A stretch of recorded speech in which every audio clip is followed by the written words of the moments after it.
যারা বলেন না ভাই এই ফ্রি ফায়ার গেমটা খেলা ছেড়ে দাও, এই গেম খেলে কোনো লাভ নেই, শুধু শুধু নিজের লাইফটা নষ্ট করতেছো, তো ভাই তাদের উদ্দেশ্যে আজকে কিছু কথা। আমি আমার নিজের কথাই বলি, আজ আমার এলাকায় আমার কোনো নেশাখোর বন্ধু নেই। কারণ কি জানেন, এই ফ্রি ফায়ার গেমটা আমি এলাকার কোনো মেয়েদেরকে ঠিক মতো চিনিও না, ইপটিজিং করা তো দূরের কথা।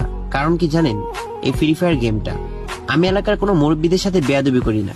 কারণ কি জানেন, এই ফ্রি ফায়ার গেমটা আমি বাইকের জন্য ফ্যামিলিকে চাপ দিই না।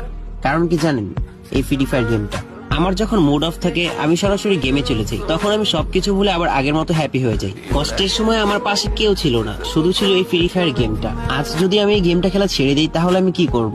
নিশ্চয়ই এলাকার বন্ধু বান্ধবদের সাথে আড্ডা দেওয়া শুরু করব, আর বন্ধুদের সাথে আড্ডা দিতে গেলে তো একটু নেশাবানি করাই লাগে। তো আস্তে আস্তে আমি নেশাখোর হয়ে যাব, বন্ধুদের বাইক থেকে জেলাস ফিল করবো, দেন পরিবারের কাছে এসে আবার বাইকের জন্য চাপ দিব, এলাকার মেয়েদেরকে ইপটিজিং করা শুরু করব। তো ভাই আমি গেমটা খেলে অন্তত এই সমস্ত কাজ থেকে তো বিরত আছি।